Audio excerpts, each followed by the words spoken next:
Africa needs to add value to its food. When you look around the world, whether it's cocoa that goes into chocolate, whether it's shea butter that goes into cosmetics, whether it's tea that is on everybody's shelves, and coffee, Africa is already feeding the world.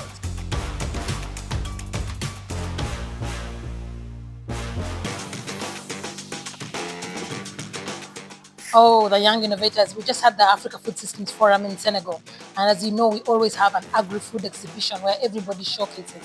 Those young innovators are doing everything. There are some that have just become seed producers. And seed is an important part of Africa's growth. Lack of access to seed has been a big limitation. So having local seed producers is so important, because this local seed producer, this gentleman I met, the youth who's living in a potato, what's called a potato industry in Kenya, he's producing for his whole community. His community now can go to him.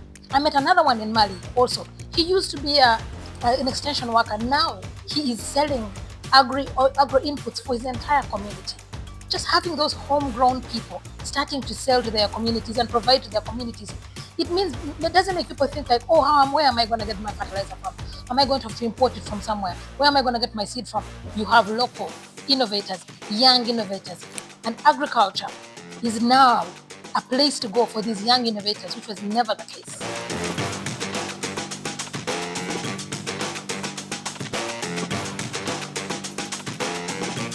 It does, because I tell you, when I was growing up, agriculture was the punishment you did in school. If you didn't do your homework, you'd be sent to the farm. So we grew up hating agriculture. It was like the poor thing. So now it's the sexy thing. It's the place where you produce. And with our partnership with MasterCard Foundation, that has allowed us to grow these agripreneurs, these young entrepreneurs, we are really seeing the sector starting to thrive.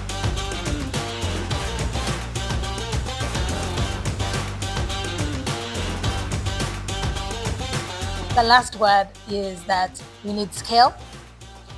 We have pockets of amazing things happening all over the world. I can print out in almost in all the 54 countries. I can tell you a story that I've come across, but we don't have enough scale. We need scale. Then we need investability. We need to be speaking the same language you had today, the investors were talking about. We need to be able to show that agriculture has got risk-adjusted returns.